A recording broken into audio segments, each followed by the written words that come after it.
আসসালামু আলাইকুম ওয়া রাহমাতুল্লাহি ওয়া বারাকাতুহু। ইন্নাল হামদুলিল্লাহি ওয়াহদা ওয়াসসালাতু ওয়াসসালামু আলা মান লা নাবিয়্যা বা'দা, আম্মা বা'দ। সম্মানিত দর্শক এবং শ্রোতা মণ্ডলী, আমরা কুরবানি সম্পর্কে গুরুত্বপূর্ণ আলোচনা করে আসছিলাম ধারাবাহিকভাবে। আমরা ধারাবাহিকভাবে কুরবানি সম্পর্কে যে আলোচনা শ্রবণ করছিলাম, তার মধ্যে এই পর্বে আমরা আলোচনা করব কুরবানির উদ্দেশ্য নিয়ে। আমরা কোন উদ্দেশ্য নিয়ে কুরবানি করতে পারি বা করতে হবে। আমরা সকলেই জানি বা এটা বিশ্বাসও করি যে আমরা যাবতীয় কাজ করি, সেই কাজগুলো শুধুমাত্র একমাত্র আল্লাহ রাব্বুল আলামিন, যিনি সর্বশক্তিমান, যিনি আমাদের সৃষ্টিকর্তা, শুধুমাত্র তাকেই সন্তুষ্ট করার উদ্দেশ্যে। তবে তাকে সন্তুষ্ট করতে গেলে কিছু ধারা অবলম্বন করাও যেতে পারে। যেমন এভাবে এই পয়েন্টের উপর ভিত্তি করে আমরা আল্লাহ রাব্বুল আলামিনের সন্তুষ্টি অর্জন করতে চাই। তার মধ্যে এমন একটা অবস্থা, সেটি হচ্ছে এক নাম্বারটাই যেটা আসবে, শর্তহীন আনুগত্য।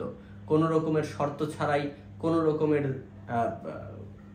চিন্তা ভাবনা ছাড়া, কোনো রকমের আমরা এদিক ওদিক চিন্তা না করে শুধুমাত্র আল্লাহ রাব্বুল আলামিনেরই আনুগত্য করব, এছাড়া আর কোনো পথ বা রাস্তা খোলা নেই। যেমন আমরা যদি মনে করি যে আমরা এই কুরবানি করছি, এই কুরবানি যে আমরা করব, যে গরুটা জবাই করব, এই গরুর বংশ যদি ভালো হয়, তাহলে মানুষ আমার নাম বলবে যে অমুক বংশের কুরবানি আমি জবাই করেছি।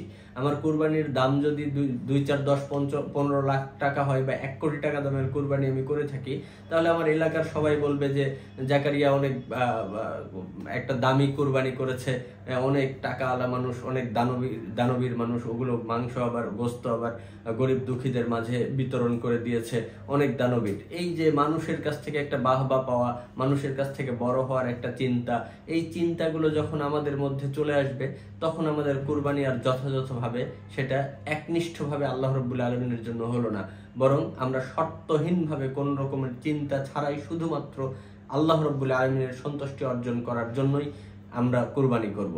এখানে কোনো রকমের শর্ত থাকবে না, কোনো রকমের এদিক ওদিক চিন্তা ভাবনা আমাদের মধ্যে থাকবে না।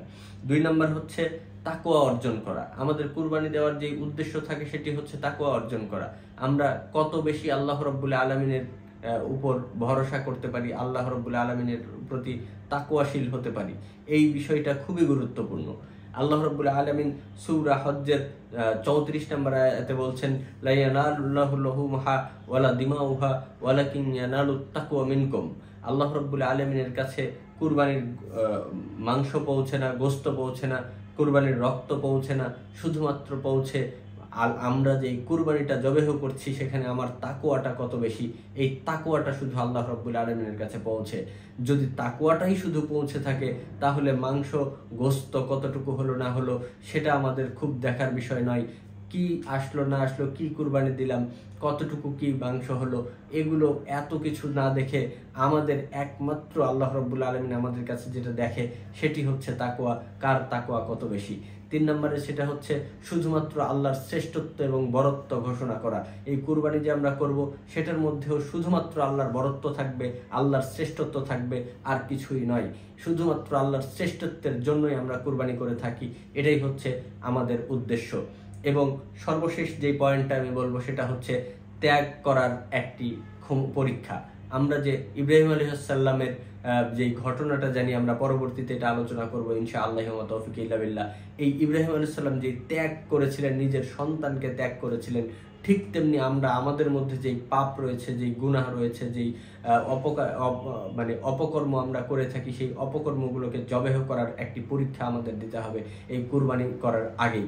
ইনশাআল্লাহ আমরা এই কুরবানি জবেহ করার সাথে সাথে আমাদের যে পাপ রয়েছে, সেই পাপগুলোকেও কুরবানি করব। আমাদের যে খারাপ অভ্যাস রয়েছে, সেই খারাপ অভ্যাসগুলোকেও কুরবানি করব। আমাদের যে পাপাচারের অভ্যাস রয়েছে, সেই পাপাচারগুলোকে কুরবানি করে আমরা একজন স্বচ্ছ, পরিষ্কার, উজ্জ্বল, দীপ্তিমান এবং সৎ আদর্শবান মানুষ হিসাবে কুরবানি করার মধ্য দিয়ে নিজেকে পরিবর্তন করে আদর্শবান রাসূল সাল্লাল্লাহু আলাইহি ওয়াসাল্লামের আদর্শিত হয়ে নিজেদেরকে গড়ে তুলব। আল্লাহ আমাদের সেই তৌফিক দান করুক এবং একমাত্র আল্লাহর সন্তুষ্টির উদ্দেশ্যে কুরবানি করার তৌফিক দান করুক। সকলে বলি আল্লাহুম্মা আমিন। আসসালামু আলাইকুম ওয়া রাহমাতুল্লাহি ওয়া বারাকাতুহু।